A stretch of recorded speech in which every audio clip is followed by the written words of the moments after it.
اعوذ باللہ من الشیطان الرجیم، بسم اللہ الرحمن الرحیم۔ صحیح مسلم حدیث نمبر 6111، ام المومنین سیدہ عائشہ رضی اللہ عنہ سے روایت ہے، رسول اللہ صلی اللہ علیہ وسلم نے کسی کام کے کرنے کے بارے میں رخصت عطا فرمائی تو لوگوں میں سے کچھ لوگ اس سے بچنے لگے۔ جب یہ بات نبی اکرم صلی اللہ علیہ وسلم تک پہنچی تو آپ صلی اللہ علیہ وسلم غصے میں آ گئے، یہاں تک کہ آپ کے چہرے اقدس پر غصے کے اثرات نمایاں ہو گئے۔ پھر آپ صلی اللہ علیہ وسلم نے فرمایا، ان لوگوں کا کیا حال ہے کہ جس کام کے کرنے کی میں اجازت دیتا ہوں وہ لوگ اس سے اعراض کرتے ہیں۔ اللہ کی قسم، میں سب سے زیادہ اللہ کو جانتا ہوں اور میں ہی سب سے زیادہ اس سے ڈرنے والا ہوں۔ صحیح مسلم حدیث نمبر 6112، عبداللہ بن زبیر رضی اللہ عنہ سے روایت ہے کہ ایک انصاری نے جھگڑا کیا زبیر رضی اللہ عنہ سے، جو آپ صلی اللہ علیہ وسلم کے پھوپھی زاد بھائی تھے۔ رسول اللہ صلی اللہ علیہ وسلم کے سامنے ہرا کے مہرے میں، ہرا کہتے ہیں کالے پتھر والی زمین کو جس سے پانی دیتے تھے کھجور کے درختوں کو، انصاری نے کہا پانی کو چھوڑ دے، بہتا رہے۔ زبیر رضی اللہ عنہ نے نہ مانا، آخر سب نے جھگڑا کیا۔ رسول اللہ صلی اللہ علیہ وسلم کے سامنے آپ صلی اللہ علیہ وسلم نے فرمایا زبیر سے، اے زبیر، تو اپنے درختوں کو پانی پلا لے، پھر پانی کو چھوڑ دے اپنے ہمسائے کی طرف۔ یہ سن کر انصاری غصہ ہوا اور کہنے لگا، یا رسول اللہ، زبیر آپ کی پھوپھی کے بیٹے تھے، اس وجہ سے آپ نے ان کی رعایت کی۔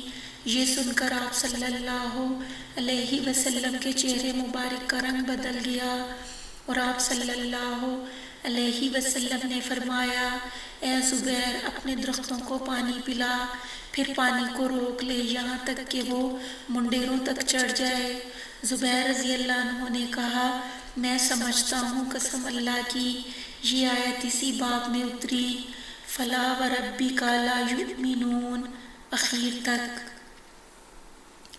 صحیح مسلم حدیث نمبر 6113، ابو ہریرہ رضی اللہ عنہ سے روایت ہے، رسول اللہ صلی اللہ علیہ وسلم نے فرمایا، میں جس کام سے تم کو منع کر دوں اس سے باز رہو، اور جس کام کا حکم کروں اس کو بجا لاؤ جہاں تک تم سے ہو سکے، کیونکہ تم سے پہلے لوگ تباہ ہو گئے بہت پوچھنے سے اور اختلاف کرنے سے اپنے پیغمبروں پر۔ صحیح مسلم حدیث نمبر 6114، ابن شہاب سے انہی اسناد کے تحت ملتی جلتی حدیث مروی ہے۔ صحیح مسلم حدیث نمبر 6115، ترجمہ وہی جو اوپر گزرا، اس میں یہ ہے کہ جو میں چھوڑ دوں یعنی اس کا ذکر نہ کروں، تم بھی اس کا ذکر نہ کرو۔ صحیح مسلم حدیث نمبر 6116، سعد رضی اللہ عنہ سے روایت ہے، رسول اللہ صلی اللہ علیہ وسلم نے فرمایا، سب سے بڑا مسلمانوں میں قصور اس مسلمان کا ہے جس نے کوئی بات پوچھی وہ حرام نہ تھی لیکن اس کے پوچھنے کی وجہ سے حرام ہو گئی۔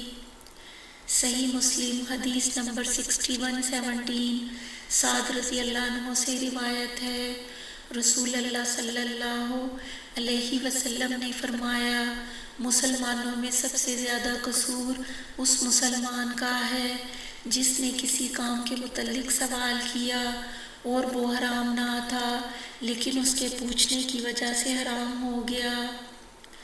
صحیح مسلم حدیث نمبر 6118، زہری سے انہی اسناد کے تحت مروی ہے اور حدیث مومر میں ہے کہ وہ شخص جس نے کوئی بات پوچھی اور موشگافی کی، اور حدیث یونس میں عامر بن سعد سے مروی ہے کہ اس نے سعد سے سنا۔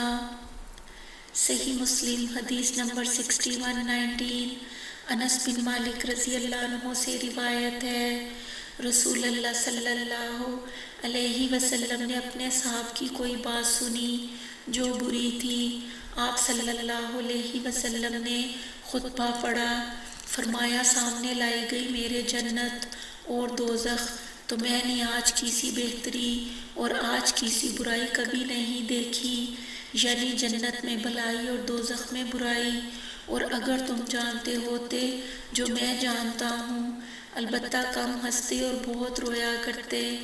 انس رضی اللہ عنہ نے کہا، آپ صلی اللہ علیہ وسلم کے اصحاب پر اس دن سے زیادہ کوئی سخت دن نہیں گزرا، انہوں نے اپنے سروں کو چھپا لیا اور رونے کی آواز ان میں سے نکلنے لگی۔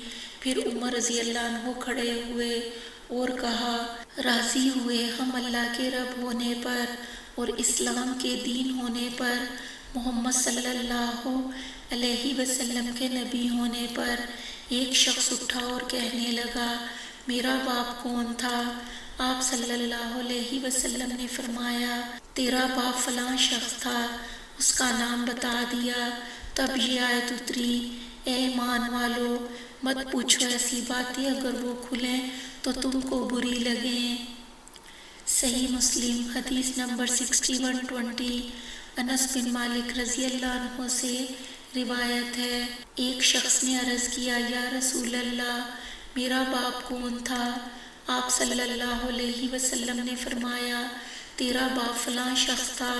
تب یہ آیت اتری، اے ایمان والو، ایسی چیزیں مت پوچھو جن کے کھلنے سے تم کو برا معلوم ہو۔